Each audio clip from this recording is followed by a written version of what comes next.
Oh, I just got back from lunch, had a bit of a debate, fired up.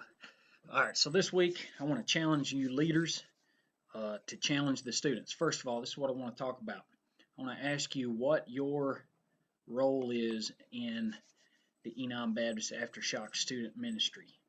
Uh, I would say this is a good question to ask. What is your role? I would say it's three things. Been praying through this, thinking about it. Uh, Looking at it through a biblical lens, I would say first, your job is to gain credibility with the students.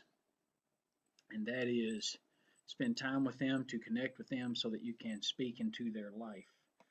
Gain credibility so they trust you, they see your consistency, they know you're sold out to the Lord, and then hopefully we can build relationships with them. And thirdly, this is the real goal, that we together can mentor students to help raise them up to be the Christians God wants them to be, to identify their spiritual gifts and live those out in service to one another, the church, and even the world at large. Now, this takes a while. This is a long-term investment. But we can begin the process this week.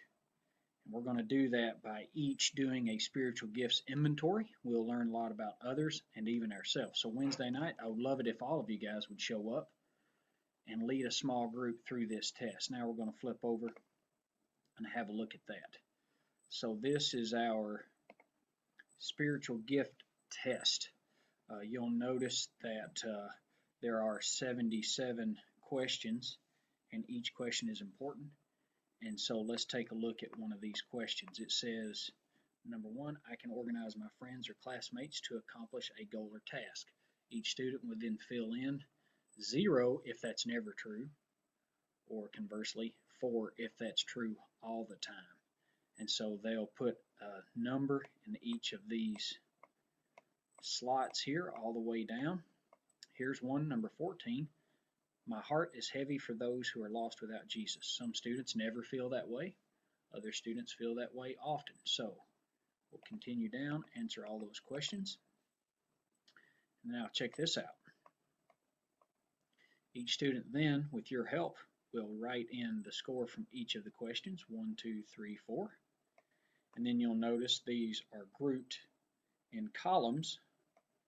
And then at the end, you total up those columns, so you'll have a total score for the AD gift, total score for the DI gift. And then now let's look and see what these are. So some students hopefully will be gifted in administration, faith, pastoral or shepherd, and so on and so forth.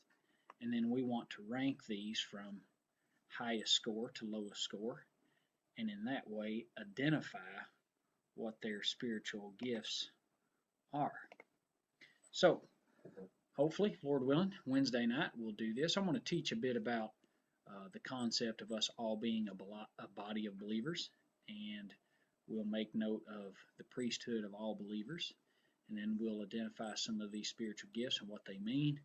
Then we'll break up into our small groups, work through this, and then we're going to save these tests and refer to them as we walk on through this series of lessons. So we've looked at what it means to relate to one another properly. We want to be inclusive, understanding, and real.